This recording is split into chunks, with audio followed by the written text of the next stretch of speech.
When you open the New Testament, everything seems unified. One voice, one God, one gospel. But if you read carefully, you discover a rupture. A man named Paul appears with a new language, his own logic, and a gospel he calls my gospel. He doesn't repeat the message of Jesus, he reconstructs it.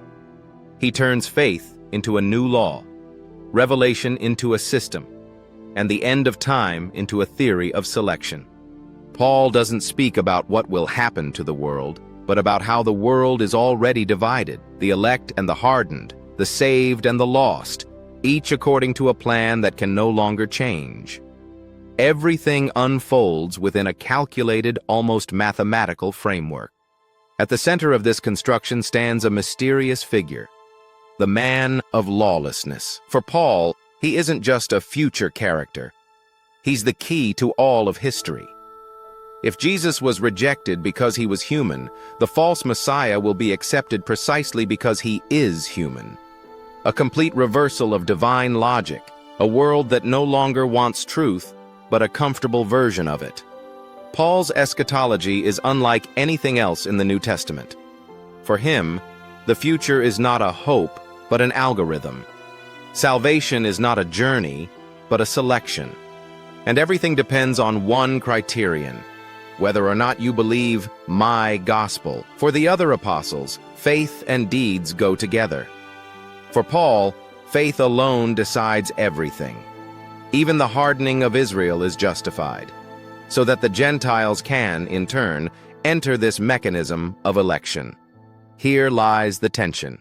A God who becomes the architect of a system, not the father of a family. A world divided between those who were appointed and those who cannot believe. A theology where man no longer seeks truth, but only confirmation that he is among the chosen. But beyond the formulas rises the real question: who is truly speaking in Paul's letters?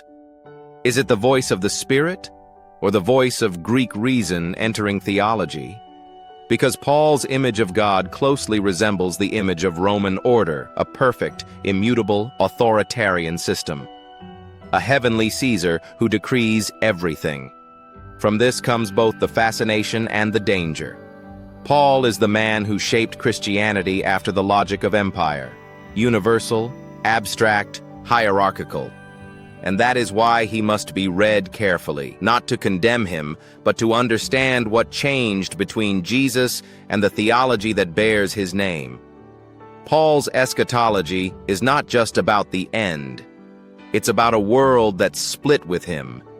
Between revelation and reason, election and freedom, the rejected Messiah and the man of lawlessness yet to come. This is not just ancient history. It's the key to the world we live in today, a world that speaks endlessly about faith but has forgotten to ask what it truly believes in. This is only the introduction. In the next episode, the man of lawlessness and the rejected Messiah,